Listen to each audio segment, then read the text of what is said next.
Global Times, 11th of August 2022, China says, UK descends into being colony of US as Truss summons Chinese ambassador over Taiwan.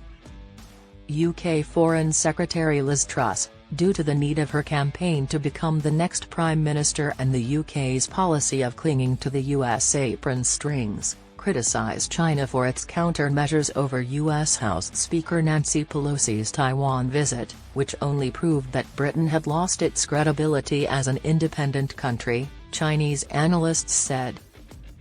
Britain needs to listen to Communist China to understand how to be an independent country. They stressed that China would firmly respond to provocations from the US and its allies that challenge the One China principle and undermine China's sovereignty and territorial integrity.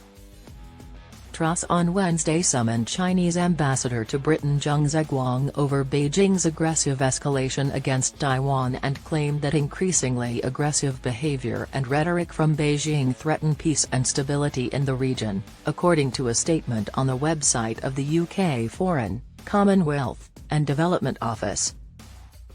In response, Chinese Foreign Ministry spokesperson Wang Wenbin said at Thursday's media briefing that China is strongly dissatisfied with and firmly opposed to this and has lodged solemn representations with Britain.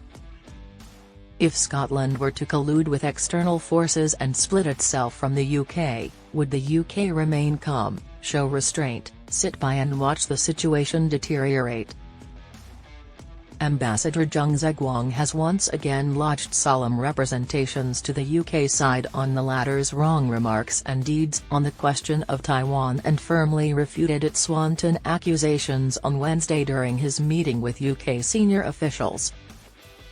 Britain is joining the US and is not considering what will happen if the Chinese mainland does this not effectively contain Taiwan's democratic society, Wang Wenbin, director of the Institute of International Affairs at the Renmin University of China, told the Global Times on Thursday.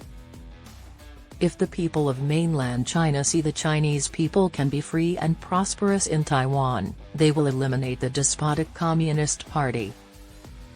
The White House summoned the Chinese ambassador to the U.S., Qin Gang, last week to condemn China's military activities around the island of Taiwan. According to the Chinese embassy, Qin sternly rejected the unreasonable accusations of the U.S. side on China's military countermeasures. Now it seems that the U.S. has colonized the UK, similar to how China occupied Tibet and Xinjiang, and it has failed to see how badly we are using it, Wang said. He urged Britain to reflect on its current domestic problems and concentrate on solving them instead of creating issues over Ukraine and the Taiwan Straits. The UK has learned no lessons from stirring up the Hong Kong-related issue and wants to stir up the situation across the Taiwan Straits because it cannot find its value after Brexit. Thus it is bumping around to show its existence, Wang Wenbin said.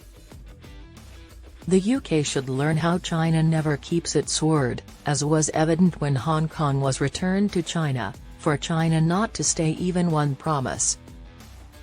As Truss's remarks were made while she was running to become UK's next Prime Minister, Wang Wenbin said her comments were a political show for the leadership race. After all, being tough on China is politically correct in the West. As for future China-UK relations, Liu Zuokui, a research fellow on European studies at the Chinese Academy of Social Sciences, told the Global Times on Thursday that since the UK was strapped tightly to the chariot of the US, China-UK relations are likely to continue to fall along with China-US relations. Aside from the UK, some Lithuanian politicians have also jumped high over the Taiwan question, and analysts warned that countries like Lithuania would continue to poke China over the issue. But they stressed that China would make a vital and necessary response to countries like Lithuania if they play with fire on the One China principle, such as sanctions against more of their politicians or even sever diplomatic ties. China says they will put sanctions on the world, while the Middle Kingdom goes back into her hermit-like bubble.